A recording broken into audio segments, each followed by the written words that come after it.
पहला सवाल है यहाँ पे 12 और 15 और 21, यानी पहला सोल्यूशन जब हम लिखेंगे तीसरे का, तो पहला ऑप्शन जो लिखा हुआ है वो लिखा है 12, 15 और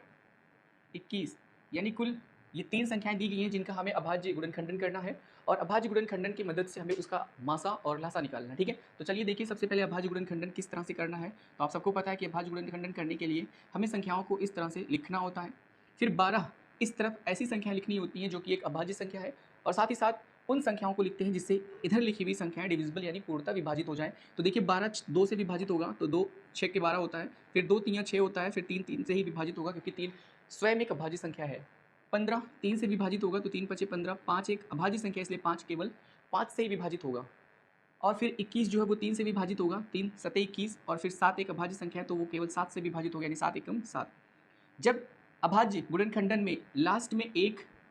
आ जाए तो हमारा गुणनखंड जो होता है वो कंप्लीट हो जाता है, हम वहाँ रुक जाते हैं, और जो भी संख्याएं हमें दी हुई होती हैं उनके अभाज्य गुणनखंडन के रूप में हम उसे एक्सप्रेस करते हैं, यानी प्रदर्शित करते हैं। तो 2 गुणे 2 गुणे 3,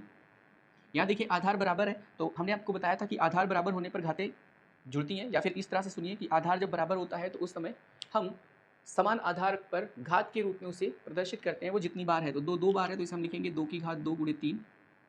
फिर 15 जो है उसे 3 गुणे 5 लिख सकते हैं। इसमें कोई भी संख्या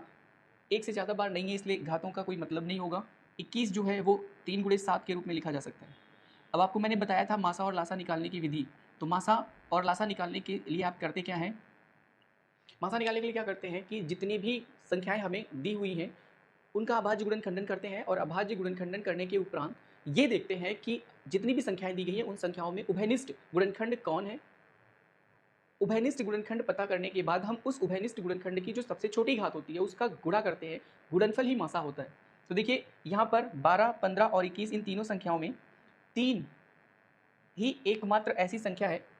जो कि तीनों में उभयनिष्ठ है, और साथ ही साथ इसकी अधिकतम न्यूनतम जो घात है, मिनिमम